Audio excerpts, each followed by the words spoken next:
बहुत सारे कमेंट्स हमें डेली मिलते हैं और कुछ लोग ये कहते हैं कि हमें बिज़नेस शुरू करना है, मैं महाराष्ट्र से हूँ। कुछ लोग ये कहते हैं कि मैं उत्तर प्रदेश से हूँ और मैं बिज़नेस शुरू करना चाहता हूँ, मुझे नहीं पता चल रहा है कैसे काम होगा। कुछ लोग बिहार से हमें सेम कमेंट्स करते हैं कि सर मुझे बिज़नेस करने के बारे में बताइए। जो नॉर्मल चीज़ें हैं उन्हें ही वो नहीं जान पाते हैं। वो ये वीडियोस देख रहे हैं यूट्यूब पे कि बिज़नेस आइडिया कैसे मिलेगा, वो ये नहीं देख रहे हैं कि बिज़नेस करना कैसे है, इसीलिए वो अटके हुए हैं। तो आज मैं आपको बताने वाला हूँ, अगर आप महाराष्ट्र से हैं, बिहार से हैं, उत्तर प्रदेश से हैं, उड़ीसा से हैं, कहीं से भी भारत के कोने से इस वीडियो को देख रहे हैं, तो मैं आपको संभावनाएं बताऊंगा और मैं माइंडसेट के बारे में बात करूंगा कि अगर आपने अपना बिजनेस करने का माइंडसेट बनाना है तो किस तरह की आपको सोच रखनी होगी और कैसे बिजनेस करने से पहले आपको ये सारी बातें याद रखनी है, तो आप अपने बिजनेस में आने से पहले आसान सी सारी चीज़ें लगने लग जाएगी। तो सबसे पहले हम बात करते हैं। देखिए, आज के टाइम पे राजस्थानी और गुजराती, अगर मारवाड़ी और गुजरातियों की बात करी जाए तो यहाँ से सबसे ज़्यादा एंटरप्रेन्योर निकल रहे हैं। अब अपने दिल पर मत लीजिएगा, मैं राजस्थानी हूँ, मारवाड़ी हूँ, तो ये मत सोचिएगा कि मेरे अंदर पहले से ही बिज़नेस था। मैंने अपने आसपास की पॉसिबिलिटीज़ को देखा, मैंने खुद के बिज़नेस शुरू करे, मैंने ये देखा कि हाँ, क्या अपॉर्चुनिटी इंडिया में है, क्या अपॉर्चुनिटी मेरे शहर में है, कैसे मैं पैसा बना सकता हूँ। आज के टाइम पे जो अदर स्टेट के लोग हैं, इनके बिज़नेस माइंडसेट कम काम करते हैं। पूरा ईस्ट देख लीजिए, साउथ देख लीजिए, यहाँ से लोगों की सोच क्या होती है कि जॉब्स में ज़्यादा पैसा है, आईटी सेक्टर में लोग यहाँ से ही आगे बढ़ते हैं।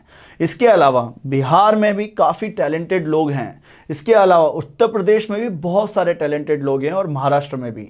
और आज के टाइम पे उत्तर प्रदेश, महाराष्ट्र और बिहार में से 40 करोड़ की जनता आपको देखने को मिलेगी इन 3 राज्यों में। तो कस्टमर्स भी हैं और बिजनेस लोग कर भी रहे हैं, पर जो नए लोग हैं जिन्हें बिजनेस शुरू करना है, उनके माइंड में डर बना रहता है कि मैं बिजनेस कैसे करूं। या तो कंपटीशन का डर रहता है, या फिर बिजनेस में फेल होने का रहता है, या फिर ये लगता है कि मैं बिजनेस तो करना चाहता हूं पर बिजनेस करने के बाद मैं आगे नहीं बढ़ा पाऊंगा, जॉब नहीं छोड़ पाऊंगा। तो मैं आज आपको बताता हूं कि अगर आप देश में कहीं से भी बिजनेस शुरू कर रहे हैं तो आपको सोच बनानी होगी, एक ऐसी सोच पैदा करनी होगी जहां पर आप खुद का काम करने की सोच रखें। ये सोच रखें कि मुझे खुद का काम करना है, और वो कहां से शुरुआत होगी? सबसे पहले मार्केट के सर्वे से। देखिए, संभावनाएं हर शहर में बहुत हैं। हर शहर में बहुत सारे पैसे वाले लोग हैं, बहुत सारे सक्सेसफुल लोग हैं जिनमें कुछ एक्स्ट्रा ऑर्डिनरी नहीं है। उन्होंने क्या समझा है? मार्केट के सप्लाई चेन को समझा है, या तो ऑनलाइन प्लेटफॉर्म पे बिजनेस करने को सीखा है, या ऑफलाइन बिजनेस को सीखा है। आप भी ऐसे ही कर सकते हैं। तो अगर आप किसी भी इंडस्ट्री में या किसी भी काम करने से पहले चाहते हैं कि प्रॉपर नॉलेज मिले, लॉस नहीं लगे, बिजनेस में कंपटीशन देखने को पहले से ही पता चल जाए, सैचुरेशन पहले से ही पता चल जाए, तो सबसे पहले क्या करिए? मार्केट सर्वे करिए उस फील्ड में जाने से पहले। देखिए, मैं इस वीडियो में आसान से शब्दों में आपको बातें बताना चाहता हूं कि आप आसानी से समझ जाएं कि किसी भी बिजनेस की शुरुआत कहां से होती है। देखिए, मार्केटिंग एंड रिसर्च ये कहता है कि अगर आपके सामने बहुत से डाउट्स हैं, कुछ भी क्लियर नहीं है। कैसा क्लियर? ना कस्टमर क्लियर है, ना कस्टमर का रेवेन्यू क्लियर है, ना कस्टमर का इनकम स्टेटमेंट क्लियर है, ना डेमोग्राफिक क्लियर है कि कस्टमर किस किस एज का है, आपका कस्टमर चाहता क्या है, कैसे आप प्रोडक्ट बनाएं। तो उसके लिए क्या करते हैं? मार्केटिंग एंड रिसर्च करते हैं। पहले सारी चीज़ें चेक करते हैं, फिर वहाँ पर मार्केटिंग एंड रिसर्च के बाद में हम वहाँ पर इंडस्ट्री का आउटलुक चेक करते हैं कि इंडस्ट्री कैसी है, किस इंडस्ट्री में जाना चाहते हैं। अब सपोज आपने चूज़ करा कि मुझे फूड सेक्टर में जाना है। अब फूड सेक्टर बहुत बड़ा है। फूड सेक्टर में अगर आपको देखना हो तो 100 बिजनेस मैं आपको बता सकता हूं कि आप फूड सेक्टर में 100 से ज़्यादा बिजनेस कर सकते हैं। चाहे आप कुरकुरे पास्ता वाला, स्नैक इंडस्ट्री वाला प्रोडक्ट पकड़ लीजिए, चाहे आप मिठाई से बने हुए वाले प्रोडक्ट पकड़ लीजिए, चाहे आप फूड सेक्टर में चाट स्टॉल्स वाले बिजनेस पकड़ लीजिए, रेस्टोरेंट्स पकड़ लीजिए, बहुत से बिजनेस है। यहाँ पर इंडस्ट्री का आउटलुक चेक करिए कि यहाँ पर प्रोडक्ट कैसे बिकता है। प्रोडक्ट बिकता है क्वालिटी पे, टेस्ट पर, पैकिंग पर, साथ ही साथ सर्विस पर और सपोर्ट पर। अब यहाँ पर सपोर्ट इतना मस्ट नहीं है फूड सेक्टर में, सर्विस तक सारी चीज़ें आ जाती हैं।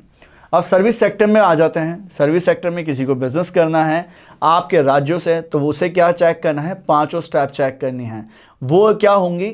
देखिए, सबसे पहले उसको सर्विस के लिए बेटर सर्विस, बेटर सपोर्ट, साथ ही साथ बेटर क्वालिटी देनी पड़ेगी, कुछ यूएसपीज रखने पड़ेंगे, कुछ एक्स्ट्रा ऑर्डिनरी करना पड़ेगा, तो जाके वो सर्विसेज में आगे बढ़ेगा।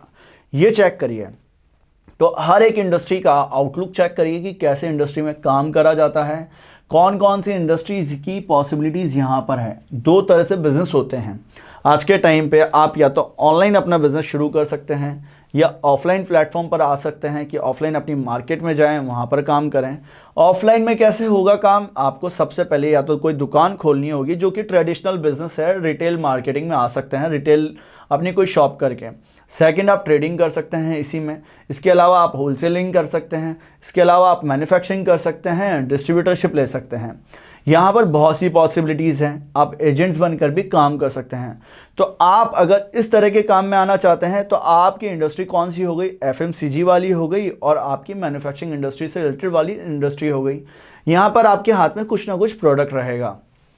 तो ये इंडस्ट्री आउटलुक बता रहा हूँ मैं आपको आपकी लैंग्वेज में, ताकि आप समझ जाएं कि आपके यहाँ संभावनाएं बहुत हैं। मैं आपको आगे आगे जैसे चलेंगे हम वीडियो में और अच्छे से समझ में आ जाएगा। देखिए, जैसे इंडस्ट्री आउटलुक पता चल जाए कि मैं मास प्रोडक्शन वाले प्रोडक्ट्स को आगे बढ़ाना चाहता हूँ। अब मास प्रोडक्शन कौन से हो गए, देखिए ऐसी इंडस्ट्रीज़ हैं जहाँ पर ब्रांड से प्रोडक्ट बिकते हैं और नॉन ब्रांडेड भी बिकते हैं। ब्रांड में क्या होता है कि आपने एफएमसीजी में जितने भी प्रोडक्ट्स देखे हैं जो कि आपको डेली यूजेस में चाहिए होते हैं, यहाँ पर प्रोडक्ट्स ब्रांड के रूप में बिकेंगे। पर कुछ ऐसी इंडस्ट्रीज़ हैं जहाँ नॉन ब्रांडेड प्रोडक्ट बिकते हैं। अगर आपको पेपर बैग का प्लांट लगाना है तो नॉन ब्रांडेड प्रोडक्ट होगा, मास प्रोडक्शन पर ध्यान देना होगा।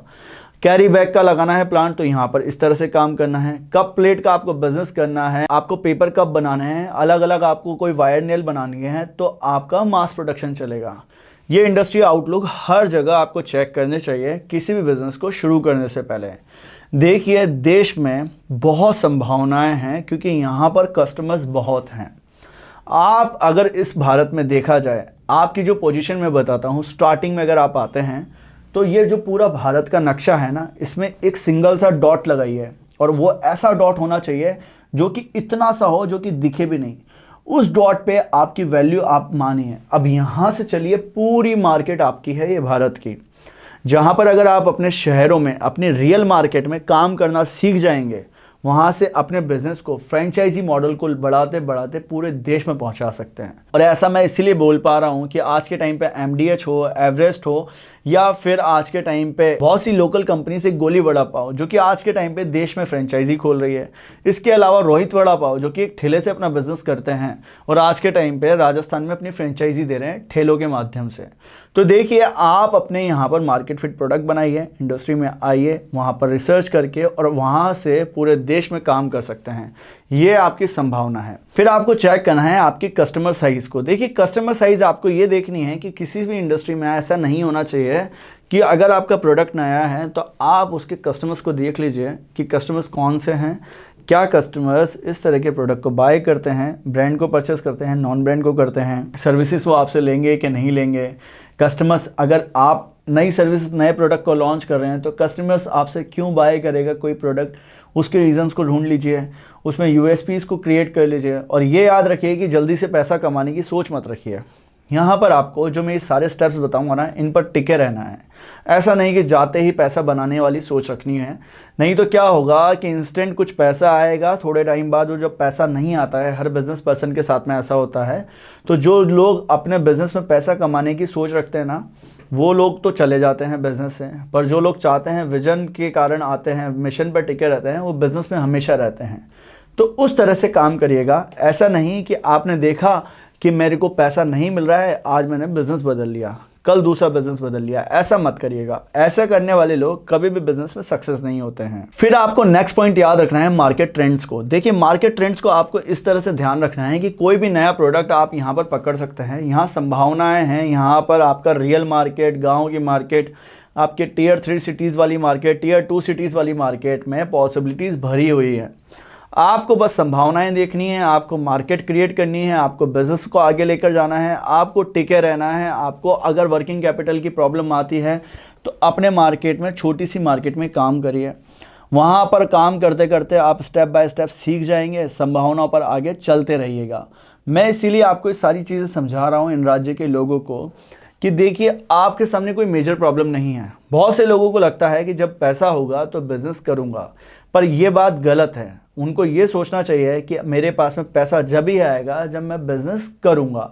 तो इन दोनों चीज़ों में बहुत सा डिफरेंस है। आपको पैसा कमाने के लिए बिजनेस करना है, पैसा जब आप आएगा तो बिजनेस करेंगे तो कभी कुछ नहीं कर पाएंगे। तो मार्केट ट्रेंड्स को पकड़िए कि मार्केट ट्रेंड्स क्या कहते हैं, किस टाइम का ज़माना है, किस टाइम की प्रोडक्ट्स एंड सर्विसेज चल रही हैं। बाकी अगर आपके सामने कोई भी मेजर प्रॉब्लम है, बिजनेस शुरू करना चाहते हैं, आपको लग रहा है कहीं ना कहीं आप अटक जाएंगे, कुछ भी प्रॉब्लम्स होगी, तो आप हमारे साथ में जुड़ सकते हैं। हम आपको अच्छे से समझाएंगे कि कैसे बिजनेस शुरू करना है कम इन्वेस्टमेंट में, कैसे आगे बढ़ना है, किस तरह से आपको सेल्स एंड मार्केटिंग तक पहुंचना है। फिर जब ये सारी चीज़ें आप याद रख लें तो आप अपने फाइनेंशियल प्लान को याद रखिएगा कि आपका फाइनेंशियल प्लान कितना है। अब ज़रूरी नहीं है कि आपके पास में 10 लाख रुपए हों तो काम होगा, 5 लाख होंगे तो काम होगा। आप किसी भी फील्ड में, किसी भी जगह, कैसे भी आके काम स्टार्ट कर सकते हैं। ऐसा नहीं है कि ऑनलाइन बिजनेस के लिए आपके पास में 10 लाख रुपए हो तो काम होगा। कुछ लोग 10 लाख से करते हैं, पर कुछ लोग 10,000 से भी कर लेते हैं अपना बिजनेस शुरू। कुछ लोग मैन्युफैक्चरिंग में 10 लाख रुपए लगा के आते हैं और कुछ लोग उसी बिजनेस को 10,000 रुपए से कर लेते हैं, बना बनाया माल लाते हैं, बना बनाया माल बेच के प्रॉफिट कमाते हैं। कुछ लोग जो 10 लाख से लगाते हैं उसमें सफल नहीं हो पाते हैं और कुछ लोग 10,000 रुपए लगाकर अपने बिजनेस में आगे बढ़ते हैं। तो ये माइंडसेट का फ़र्क है। फाइनेंशियल प्लान से आगे जब आप बढ़ें तो ये चेक कर लीजिएगा कि आपकी जितनी नॉलेज है उतना इन्वेस्टमेंट करिए। बाकी आप कोचिंग एंड गाइडिंग में जाइए कि किस तरह से आपको लोग समझा रहे हैं, आज के टाइम पे लोग सिखा रहे हैं कि बिज़नेस करिए, बिज़नेस को करने से पहले सीखिए। तो आपका वहाँ से माइंडसेट क्रिएट हो जाएगा और आप अपने बिज़नेस को आगे बढ़ा पाएंगे। ऐसा नहीं है कि किसी भी मशीन एंड प्लांट को लगा लेंगे तो पैसा बरसने लग जाएगा, वहाँ तो आप अटक जाएंगे। तो पूरी की पूरी अगर मैंने ये सारी बातें बताई हैं जो कि आपके बेनिफिट के लिए हैं, मैं चाहता हूं कि आप लोग अपने राज्यों में बिजनेस को एक्सपेंड करें, शुरू करें, आगे बढ़ें। तो अगर आपको कुछ समझ में आया है तो वीडियो को लाइक करके, सब्सक्राइब करके बेल आइकन को दबाइएगा। साथ ही साथ अगर बिजनेस करना सीखना चाहते हैं, कैसे भी जुड़ना चाहते हैं हमारे साथ में, तो इन नंबर्स पे कॉल करिएगा। हमारी टीम आपके साथ में रहेगी। जहां पर हमारे कुछ ट्रेनिंग प्रोग्राम्स हैं, वो मैन्युफैक्चरिंग मास्टरी कोर्स भी है जिसमें हम आपको मैन्युफैक्चरिंग के साथ में सारी सप्लाई चेन बनाना सिखाते हैं। इसके अलावा बिजनेस मास्टरी कोर्स भी है। इस कोर्स में हम आपको बिजनेस प्लान से लेके सेल्स तक सिखाते हैं, हर एक चीज़ बताते हैं कैसे काम करना है। तो मिलते हैं दोस्तों नेक्स्ट वीडियो में।